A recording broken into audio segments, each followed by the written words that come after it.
Good afternoon and welcome to our second session this afternoon. I'm delighted to be joined by colleagues from LSVU and beyond, colleagues from British Land and GKR Scaffolding and Keltbray for this afternoon's session. I'm just going to take you through some virtual housekeeping before I hand over to my colleague Sarah.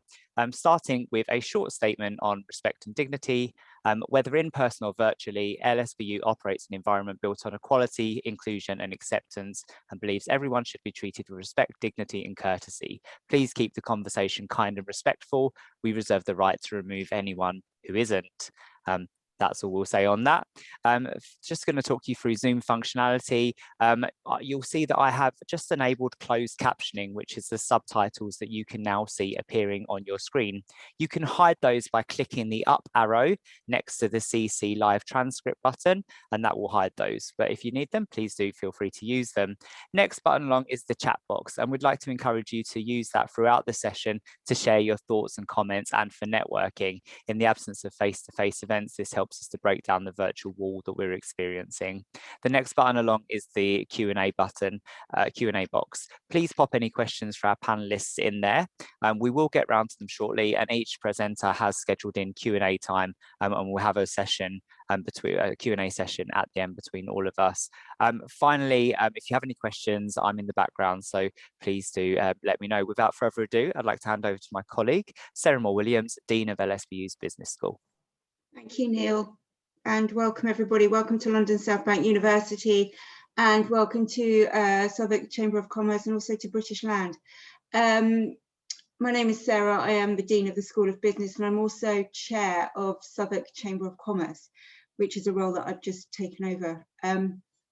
For me, Southwark is an amazing borough council to work in from an academic standpoint, but also from a business standpoint. The diversity of talent, experience, and just the makeup of the community is so diverse and so fabulous that it is such a vibrant place to be, and I miss being there. I think the diversity plays out in many ways. You've got huge companies like British Land developing Canada Water, for example, and then you've got the single owner startup business at Elephant and Castle desperately trying to get on the ladder. And that is the diversity that we try and support through the university, but also through the chamber. And I think an event like this is an ideal opportunity to try and link big business, such as British Land, with the diverse community in which they sit, and to really ensure that those two sides of the coin come together and that the benefits are maximised for all. So I'm really, really pleased to be hosting this event with British Land, with the university, with the Chamber of Commerce, to really enable people to understand the procurement process, to get involved, and to overcome some of those barriers that are there at the moment, often through just not understanding process, for example. So today's a really exciting event for me to be hosting. We've got a great panel of experts who can talk you through the challenges and how to overcome those challenges. So I will now hand over, I think, to David to really kick this event off. Thank you, panel members, for getting involved in this event, and I hope that those attending will get a lot out of it. So thank you. Over to you, David. Thank you. Thanks, Sarah, for that lovely introduction. Bear with me, I'm just going to share my screen. So I'm David Walters, hopefully that's come up. I'm David Walters, I'm a project director working for British Land at Canada Water. And I'm just going to spend about 5 minutes kind of introducing us, who we are, what we do, what the Canada Water Masterplan is all about, and the opportunities and the objectives that we're trying to leverage the opportunity to fulfill. And yeah, time for questions and answers and things at the end, as Sarah mentioned. So British Land, we're one of the largest UK-based property companies. We're FTSE 100 listed REIT, Real Estate Investment Trust, with quite a long heritage. And we're all about creating, owning and managing amazing places around the UK and creating places people prefer. We've got a really mixed portfolio, and it's kind of changed over the decades, but predominantly focused around offices and retail, all over the UK, up and down the country. So things like Meadowhall Shopping Centre in Sheffield is one of our places. But really the focus of the business kind of now and going forward is on what we call kind of mixed-use campuses. So places like Broadgate Circle in the city, that are a real kind of diverse, eclectic mix of uses, including residential, including a whole range of food and beverage, retail, and increasingly kind of widening that scope in terms of looking at things like life sciences and logistics as well. For a FTSE business, actually, we're quite small, so we're only 400 people, but it's a relatively small business compared to some of the monsters in the wider index. And I suppose particularly from a Canada Water perspective, which I'll come on to now, we're in it for the long term, and both at a personal level and our kind of team are really committed to making the most of what we think is an amazing opportunity, really echoing everything you said, Sarah. And in terms of what we're doing at Canada Water, we call it our Canada Water Masterplan. So the image on the right kind of sets out where we are. So it broadly consists of kind of 3 existing places that sit between Canada Water and Surrey Quays overground stations. You've got the Surrey Quays Shopping Centre, the Surrey Quays Leisure Park, and the old Holmesworth Quays Printworks sites that make up about 60 acres of kind of total area. All bordered by the most amazing mixture of green and blue spaces in terms of Greenland Dock in the foreground here, Southwark Park, and Canada Dock itself in the next to the underground station there. And we've been involved for quite a while now, kind of assembling bits of land and thinking about what Canada Water could become. And we secured a consent last May, planning consent for the whole site in outline. I'll talk a little bit more about that in a minute. Working in partnership really quite closely with Southwark Council, who both obviously have a kind of planning oversight for the area and set the planning policy for a new town centre, which really is the trigger for the whole opportunity at Canada Water, but also as our kind of co-investor and investment partner. We've been engaging with the community since 2014 on the plans for the area, spoken to over 5,000 people in shaping that along the way, and we continue to do so as we bring forward our plans for the buildings and the public spaces I'll show you in a second. If any of you have been to site already, you'll see that we're already on site, actually getting on with various enabling works that will allow the first few buildings to start construction in later this summer. And we expect the whole thing to take us about anywhere between 10 and 15 years. So in terms of what that master plan delivers, it really is an ambitious new town centre, the very definition of the term. So it will include about 3,000 homes. There's flexibility in that consent to kind of see how things evolve over the next decade or so. About a third of the whole site will be new open spaces. So that includes new town centre, new town square, and a new 3.5 acre park. It includes a new high street, mix of a whole range of different uses, cafes, restaurants, bars, but also local maker spaces, startup workspace, entertainment, cinema, everything you expect in a town centre, as well as a whole range of ecological enhancements, both to the dock, but also that 3.5 acre park I mentioned a minute ago. And we expect it to bring a whole range of new kind of employment and activity to the area. So once we're built out, we expect about 20,000 more kind of employment opportunities in the area just from the people working in the area. So in terms of the master plan, this is a kind of overview of our site. So you've got, as I mentioned earlier, Canada Water underground station at the top of the page here, and Surrey Quays down at the bottom of the page. And broadly, it's this kind of triangular arrangement sat around Canada Water Dock. And then this square here, H, is the new town square, and the new 3.5 acre park here. I mentioned that it's an outline permission, which basically means we've got consent for the overarching site for a range of uses that I've talked about, and the kind of masses of the buildings, but we don't know what the blocks are. So everything you see in white here is kind of illustrative plans. And then what will happen over the next decade or so is we'll develop thinking for each plot and design those up and bring them forward and build them out. The sites that are kind of tagged in blue here, so A1, A2, and K1, we do have detailed consent on already. That means we can get on and build them, and they're all due to start on site this summer. I mentioned the enabling works already on site at the moment. So really hitting the ground running, and a huge amount of excitement and things coming forward. A couple of nice images of the area. So the image on the left here, this is the dock office courtyard. So there's a lovely grade 2 listed dock office building that borders our site. And this is the kind of reinvigorated new public space that will kind of nestle in alongside that, alongside our first two buildings, A1 on the left here, and this building in the background is A2. You can just make out here, this is the entrance to the new leisure centre that we'll be bringing forward as part of that building.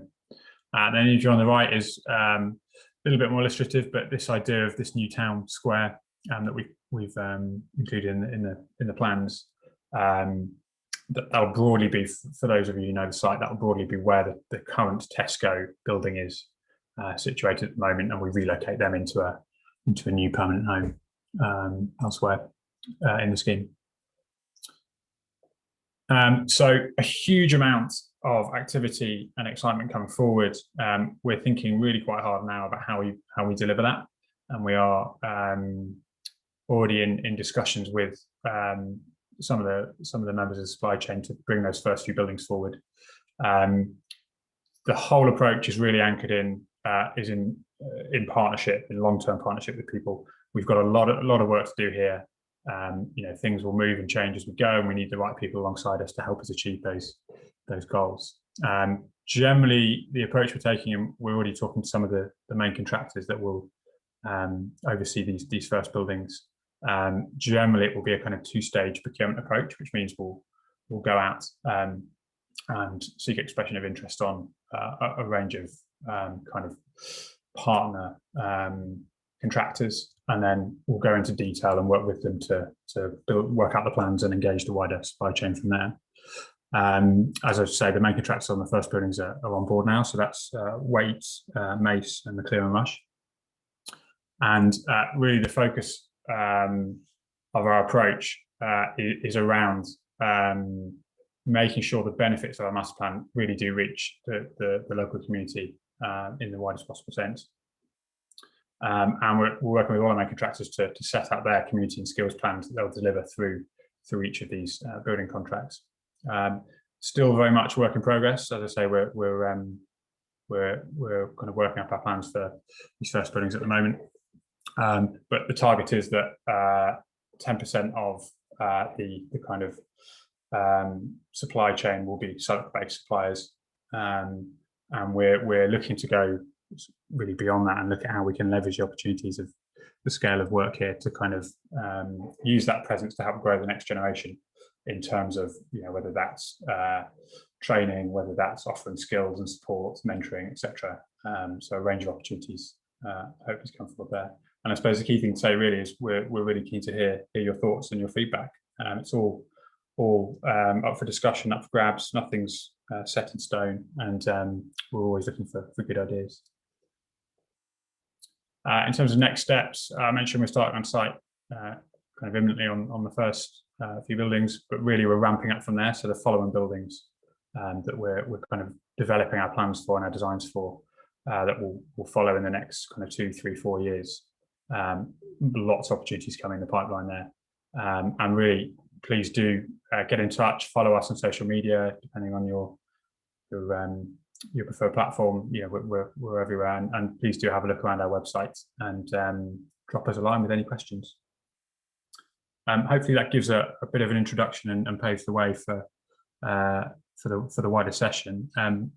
Any questions at that point, or do we want to go straight into the next?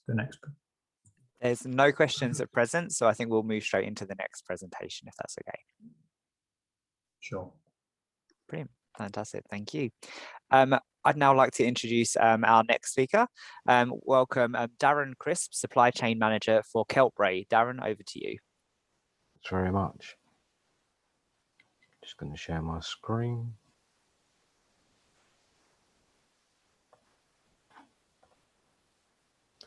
Good afternoon, all. Thanks for joining us today.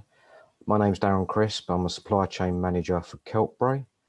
Today I'm going to just be talking about sort of understanding the procurement at Canada Wharf in terms of how you would become part of the keltbray supply chain. So the overview of today's session is how the suppliers are allocated to a scheme and the risk or contractual requirement segmentation levels, the compliance expectations at life cycle stages, and the implications of not being compliant. So how we allocate the suppliers to the scheme is surrounded by risk levels of services that you're supplying keltbray and to the contract itself. We have different segmentation levels. Our supply chain is allocated to schemes depending on that. So one of the scheme levels is Common Assessment Standard. This is run via CHAS, Construction Line or Achilles. Now the Common Assessment Standard, if you haven't heard about the scheme itself, is to take a PQQ process as classed as PAS 91, and it introduces further questions on top of that PAS 91 PQQ process. And what that does actually enable you to do is it gets rid of the red tape surrounding the PQQ process. So basically, if you went for CHAS and become part of the Premium Plus, then you could also go for Construction Line Gold and not necessarily have to go through the PQQ process again. They would share the data and then you would have that certification. Now, part of being on keltbray's supply chain is our minimum level is Construction Line Gold. However, if you're not part of the Common Assessment Standard, we can actually review the PQQ process outside of the normal CAS selection criteria. A bit about the compliance expectations for the life cycle. We obviously expect our supply chain to remain compliant at all times throughout the stage of the project delivery. The implications of not being compliant at various stages could impact certain processes of process ordering, certificates, payment certificates, invoices, and payments. And we operate an online platform. So what that enables us to do is we send out an ePQQ. We operate an ERP system called Coins. Part of that Coins ERP system is the onboarding supply chain manager. Now, what you can do is, if you want to show interest in becoming an approved supplier or subcontractor, is actually you can create a profile online through Coins, and then you can send it to us where we get notifications on this dashboard that you can see in front here. Now what that enables us to do is then when you set up your profile, you can actually link it to the Construction Line profile. So then that just transfers the data across to make it more of a smoother process. And then what we can do from there is we can actually take that information. We already know that it's via the Construction Line Gold, Silver, Bronze, or Builder's profile. We can then take that information, review it, and then we can then send it through to our Coins ERP. So basically, it's a touchless process. So what we can do is we've got various screens, as you can see. We can view the vendor pool. This is where you would create your profile, and then we can carry on the process of approval. We have actually got an EPQQ as well. So if you're not part of the Common Assessment Standard, we can then actually process that outside of that method, and you would complete our PQQ. Now, often or not, a lot of the problems that we get from the EPQQ is actually some of the information isn't uploaded in terms of policies, certification. So that's, if anything you would take away from today's session is obviously complete the form in its entirety, complete all the uploads, and obviously from there on in, the process of approval will be a much smoother process. Then that leads us into the approval itself. And as I say, once you're approved, you can then actually get onto our ERP and then get placed for different projects. And that's pretty quick. So have we got any questions at the moment, Neil? None at the moment, but what we'll No. do is we'll wait until after the next presentation, and then we'll have some questions for you. So thanks, No Darren. problem. Thanks very much. Thank you so much. So next, I'd like to introduce Helen Gavor, Strategy Director for GKR Scaffolding. Helen, over to you. Thank you. Hopefully everyone can see my screen there. We can. Good afternoon. So I've been asked to talk to you as a member of Mace's supply chain, who are obviously working with British Land, and to give you an example of a business who has achieved growth through being part of the supply chain, and perhaps give you some of the value considerations from a business positioning point of view.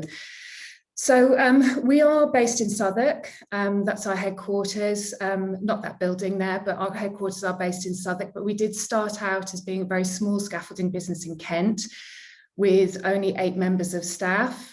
So that's pretty much the sort of project that we were working on 27 years ago.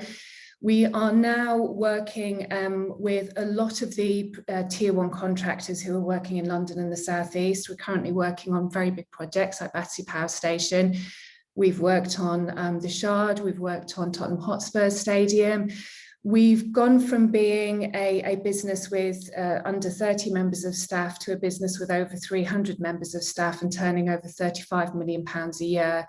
So we've really benefited from being a very integrated part of the supply chains that we are part of, with the likes of Waits and Mace, Sir Robert McAlpine, some of the names that you'll be very familiar with.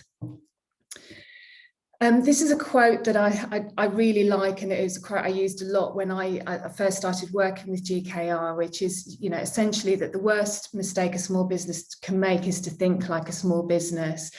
Small businesses are very agile and very innovative, and they have a huge part to play in the construction supply chain. Because of that, the industry is going through a huge period of transformation at the moment, and I think that agility benefits the change that the industry needs, and it's certainly something that we were able to bring to our clients when we started working with them, the tier 1 contractors. And it's certainly what helped us win, I suppose, what was our game-changing contract with Mace when they worked on the Shard. Our leadership team, our 2 owners, Lee Rosewell and Neil Rosewell, have been speaking to Mace for some time before they were awarded the Shard. They spent a lot of time understanding how the tier 1 contractors were working, the sorts of values that those businesses were working with, and the sorts of processes. And then when projects, you know, as big as the Shard, and for the Shard to have been awarded to what was a very small scaffolding contractor at the time was quite unusual. But the reason why Mace had the confidence in us being able to deliver the complexities of this project was because we were able to solve some very specific issues for them. As you can imagine, building what was the biggest skyscraper in Europe at the time presented some massive operational and safety challenges. The building's over 1,000 feet high. We were asked to cantilever scaffold out at 800, 900 feet. And obviously Mace's biggest challenge was ensuring that working over a live environment, live infrastructure, live hospital, that nothing fell from height as we were building some quite complex structures. And this was a problem that we were able to solve with them through early engagement. And I do believe that because we were a smaller business, we were able to innovate in terms of doing that. And the problem that we solved was by creating safety processes that the temporary works industry just didn't have at the time. This is a picture that's taken after the shard. You can see the shard is in the background there, but it's just a good demonstration of how our guys work, particularly when working at height. And this is on top of the HSBC tower. But you see that, you know, our guys would clip on, but for working at height at this level in such a high risk environment, we created a tethering system. So we created a fitting that attached itself to all of the tools and tube that we use, which meant that our operatives would tether these fittings before they were removed from their storage area, and then the tether was taken off after they were fitted in place, which meant that despite the environment that we were working in, and still have to work in this environment, no materials fell from height. So in terms of our ability to solve very challenging problems for a client, this is I suppose, has been our launch pad for us to work with lots of other clients, as well as pick up other projects from Mace. So I think that my reason for using this example is the importance of understanding the contractor's values in order to identify how you genuinely add unique value yourself. A lot of the principal contractors, the main contractors that work with the likes of British Land, they will have very similar values and priorities and strategies, but all will have their own sort of unique elements to them. And I think from a supply chain point of view, understanding that and understanding where you fit into that as part of that team and being able to deliver solutions for them is really, really important. And this, you know, this leads to then how you position your business, you know, and a lot of people will ask, well, you know, how did you get into Mace? How did you get into the likes of Waits? And actually it's about ensuring that your whole brand positioning and that your business behaviours and cultures fit with what is expected of the main contractors, because you do have to become part of their team. So you need to build relationships, but also position your brand, make yourself visible on social media, you know, the likes of LinkedIn, making sure that the key members of staff have a very good LinkedIn profile, an informative LinkedIn profile that adds value. Share your thought leadership, you know, kind of, you know, all the comments, the unique things that you do, make that very visible, and the work that you've previously worked on, the challenges that you've overcome for other clients, and identify those decision makers and those influencers. You know, Darren would be one of those decision makers because he looks after the procurement process for keltbray, but then you also have influencers, people in the health and safety team who might not necessarily make the decision about who's going to work on a project, but will certainly have an opinion based on their experience of your safety record. So it's about building, as a member of the supply chain, building a brand and a reputation and those relationships that really do fit with what the main contractors are in terms of their values and the way that they work, and what they would want as part of the team that they have to build to deliver a given project.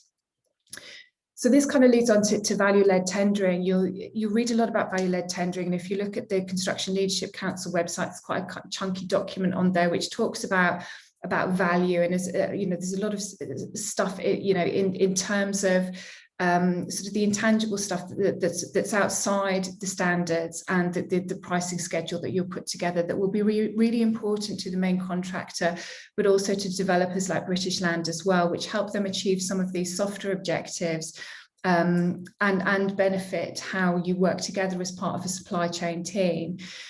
So the first one is social values and skills, and this was touched on earlier. It's, you know, pretty much every project will have targets for local labour, and you know, growing apprenticeships and those sorts of things. And we know we have a skills gap, a huge skills gap in construction. If you read Construction News this week, you know that we need 217,000 new construction workers to deliver projects in the pipeline. And main contractors and developers and you know, certainly the borough councils are going to want to see that businesses are actively investing in skills and the future of the industry, creating jobs, creating apprenticeships. You know, we have management apprenticeships from LSBU ourselves, as well as scaffold apprenticeships on site, and you know, and directly supporting that.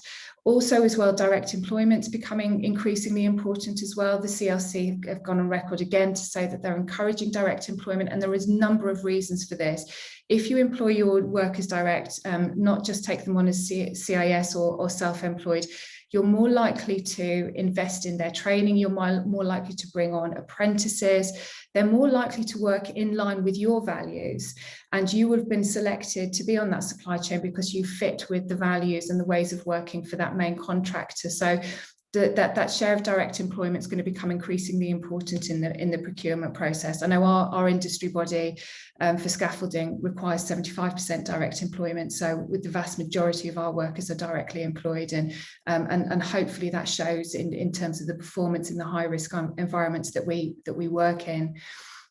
Safety, obviously making your safety credentials really apparent is important. Safety obviously is a hygiene factor now, but certainly shouldn't be taken for granted. You know, main contractors are going to see evidence of this very much ingrained in your culture, in the behaviour of your staff, what training engagement you're doing on an ongoing basis, but also your investment in your staff. We talk about the requirement for high quality supervision on projects in every single trade. At every level, obviously that drives productivity and quality as well, but also safety as well. You know, we've got an academy at GKR where we find that the standard training for supervisors is relatively average in our industry, so we try and take that above and beyond. And so any efforts to invest in your supervision will obviously be beneficial. And as we know, we have a mental health crisis in this industry, so having a focus on mental health and wellbeing for your staff will also be seen as being very positive for members of the supply chain. Sustainability and net zero is a hot topic, something I've been working on for the last couple of weeks. The industry has a target of being net zero by 2050. You will have to have a net zero roadmap in place to be part of the supply chains in the future. It's important for your own business, but also in, you know, if you are one of the trades that, you know, we're temporary work, so we don't leave anything on site, but if you're one of the trades that is part of the building, then obviously your contribution to the, you know, the environmental impact, the sustainability of that building is really important as well. You know, from one example from us just today, we've announced that we've signed the pledge to net zero commitment, which is, you know, supports the government 2050 target.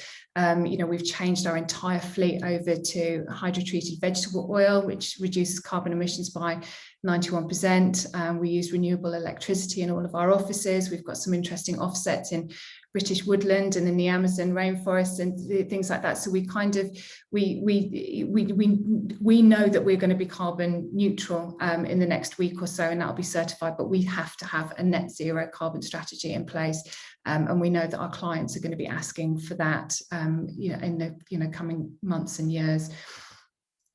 And obviously innovation and transformation, as I said, smaller businesses, SMEs, we are leaner. We've got fewer stakeholders to sign things off. You know, we tend to do things that are a little bit more interesting and a little faster. I remember when we introduced we launched some virtual reality safety training a few years back now, and it's working at height training, and it was just a way of simulating experiences that we couldn't put our workers in on site because it would be unsafe to do so. And at the launch event, the Health and Safety Director, Andy Brown at Mace, put his hand up and he just said, "Can I just say that I'm embarrassed that we're not doing this yet, and I'm seeing this within our supply chain, but actually it's just easier for us to do it. I can imagine at Mace there's a sign-off process and budgets and whatever. Between us, there was 3 of us in the business just went, right, this is something great, we really need to do this, and we can measure the impact across our business. So talk about the new ways of doing things, you know, not just digital, but it could be just new processes, you know, and anything that can solve genuine problems that the main contractors have. You know, it's really important that you share those. So these are all bits of information that, you know, you can wrap up right from early engagement when you get the opportunity to have a meeting, to open a door with one of the main contractors, and ensure that you understand their values, and that, you know, align your conversations with that. But certainly when you are tendering, you know, it's not just about price. You know, we win jobs even though we might be a little bit more expensive, because they know that, you know, the supervisors are going to be of better quality, and there's going to be lots of, you know, there's lots of other safety things wrapped up in that. They know that we will, you know, support local employment in a very proactive way, all of those sorts of things. So make sure that you do talk about some of the other things that can genuinely add value to your place as part of a supply chain. I won't talk about this too much because Darren obviously has covered pre-qualification in a much better way than I ever could. But becoming part of industry bodies is really important. Most trades have their own industry body, and I've mentioned ours, the NASC. You know, they have quite a rigorous audit every year, which isn't fun to go through, but at least it kind of gives a bit of credibility alongside the PQQ process that we have to go through with our clients. And I've mentioned the CLC before, but also Build UK. Now you can become a member of Build UK, but you know, and most of the main contractors are members of Build UK, but they just share a lot of really good information that's useful to any size business within construction. They were really pivotal in terms of getting the site operating procedures in place for, under COVID, and making sure that, you know, that the whole industry knew what we should be doing at that time. And they work very closely with the CLC. I mentioned both of those because for a smaller business, if you want to really understand what is important to the main contractors in the industry and how to align yourself, look at their websites, follow their social media, because whatever it is they're talking about and pushing out is what you should be talking to your clients about, and that's strategically how you should be aligning your business. So final slide is just to say that, you know, this is just me saying that you're joining a team. This is not just you providing a service at a particular cost for a required standard. You very much are joining a team. You know, just pulled this off the Mace website, and they describe it very eloquently, you know, that their supply chain is an extension of them. And, you know, they need to create that team around a set of shared values. You know, you have to work together. You know, we've been at Battersea for 4 years now. Sort of all the trades have got to work together for a very long period of time, and, you know, and collaborate together and innovate together, and, you know, and get the job done the way that we're supposed to be doing it. So there's lots of other things to think about around the procurement process that just might be useful for you to wrap into your communications and the tenders and the bids that you send back to your clients and prospective clients. So that's it from me. Thank you so much, Helen, for finishing on such an important message around kind of collaboration and the importance of it. Could I invite our other speakers to join us? So David and Darren, if you're happy to join us on screen, fantastic. So I have some questions for you. If our audience have any questions, please do pop them in the Q&A box. Darren, David, our questions will be mainly for Darren and Helen, but please feel free to jump in as and when you'd like to. So Darren, a couple for you to start with, if that's okay. In your experience, what is the most common mistake that small companies make when they're tendering for work? So surrounding the onboarding, like I mentioned, and it's just about supplying that information from the get-go, really. A lot of the times there's a lot of to and fro in between the processes of approval, getting them through the systems. So it's really important that when you're completing the PQQ process, that all that information's included. The more information, the better the process, the smoother the process. So that's quite, if anything you can take away from a PQQ process, is very much that. Thank you. off the top of your head, could you estimate the number of companies who tender for work, who are classed as SMEs and that are successful in your tendering process and on your procurement list? Don't hold me to this, but I would say roughly, I would say good 40% are SMEs that tender. We've been dealing with companies for a long time. We have good standing relationships with SMEs that are currently on our approved supply chain. So that I would put it around that mark. Thank you. And then is there anything within your criteria for the tender process that you find is a struggle for small companies to fulfill? For example, social value aspects such as diversity, local employment, wage disparity between gender. And I'll pop that to you, but also Helen, on the flip side of that, is that something that you've kind of, is that something that you've struggled with before? So Darren, I'll come to you first. For a lot of the SMEs, yes, we do come across that. But as Helen alluded to, it's good to understand what the tier ones are, the requirements are of the projects that you're actually going for. So it's best aligning yourself to, like Helen has again said, Build UK got some fantastic information, and whatever they push out, it is very much the now. So yeah, don't know whether you'd like to add to that, Helen. No, I think I've pretty much said it before, but I think we've got better at understanding what the clients need and what the industry needs, and I think we bumbled a lot, we're 27 years old, we bumbled on for a long time, sort of, just, having conversations with people. We're much more strategic now, and, and aligning ourselves with, what the industry bodies are asking, what the clients are specifically asking, we've got better at that now. So, so I know that when we have a conversation with a client now, we're kind of hitting all of the right notes, but you need to do your homework to do that. Yeah.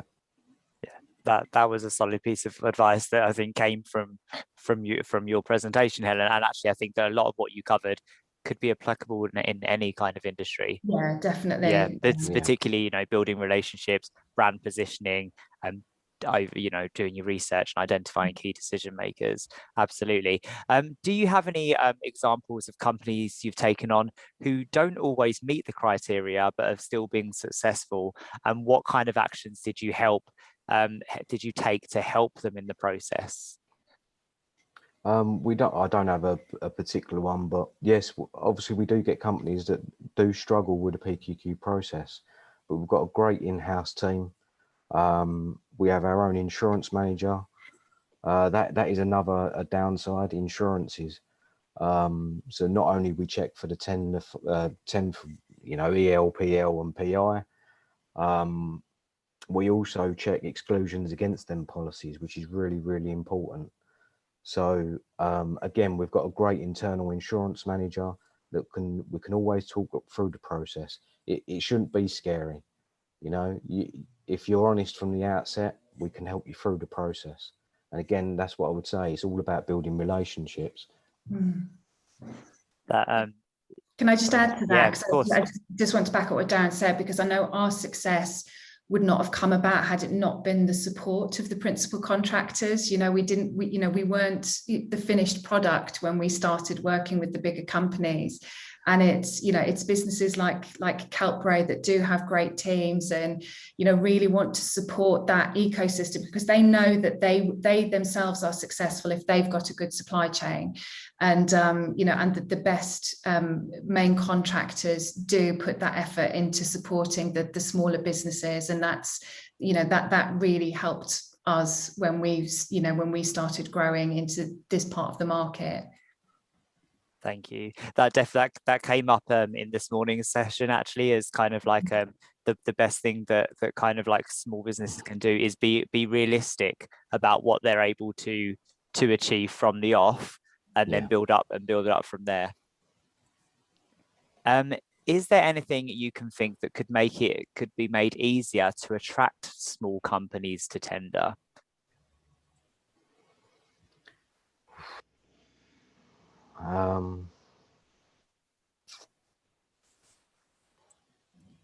I'm not quite sure actually how to answer that one. Helen, would you? Yeah, as a small company.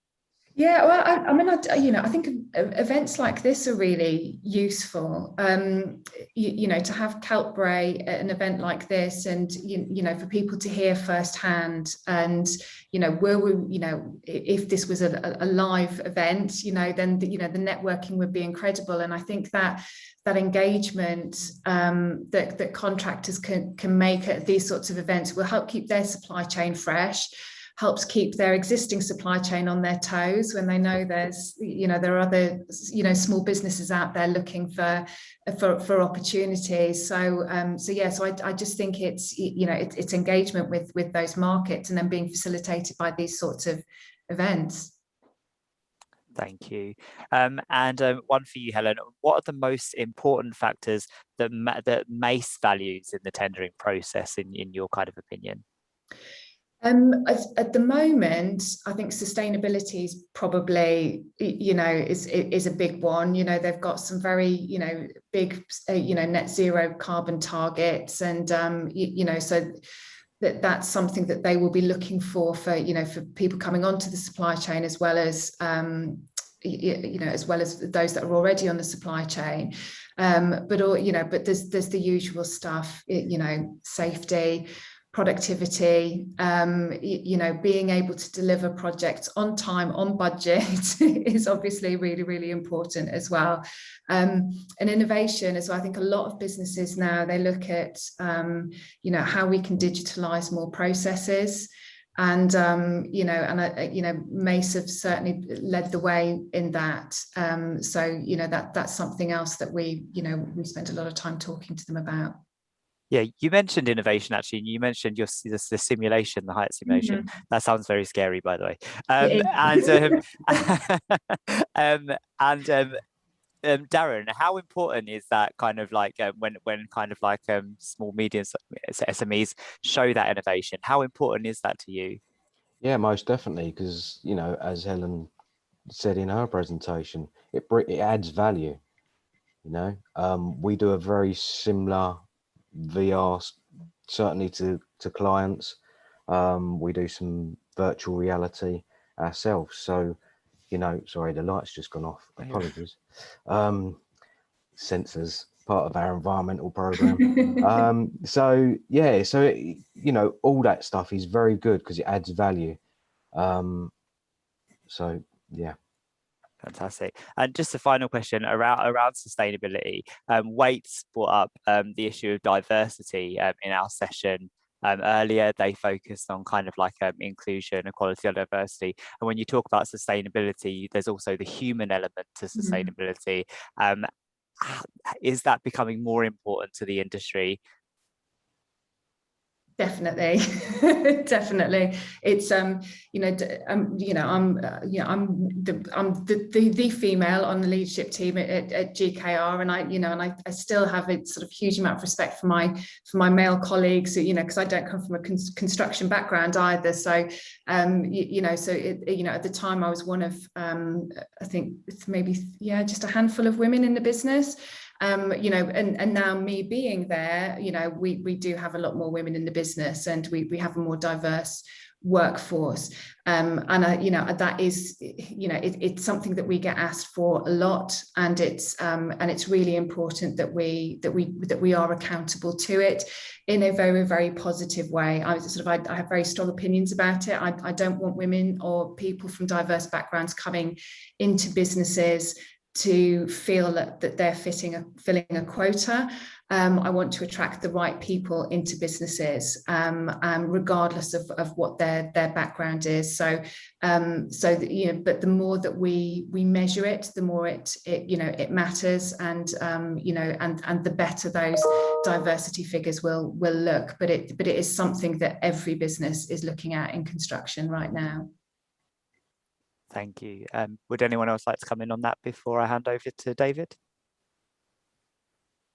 Okay, fantastic. Well, Helen, Darren, thank you so much for answering our questions. David, I'd like to hand over to you to close. Thanks, Neil. Can you hear me? Yeah. Yeah, thanks, Cyril, and thanks, Darren and Helen, for your fantastic presentations. I think some really important issues came across there, and hopefully some really valuable advice. I mean, I think, you know, we're very keen to talk, very keen to hear feedback and explain where we're at as individuals and as businesses. We're on a journey. There's no end point here. We're all trying to fulfill this amazing vision that we've got the opportunity to deliver. So yeah, really hoping to get some good engagement and involvement from the local area.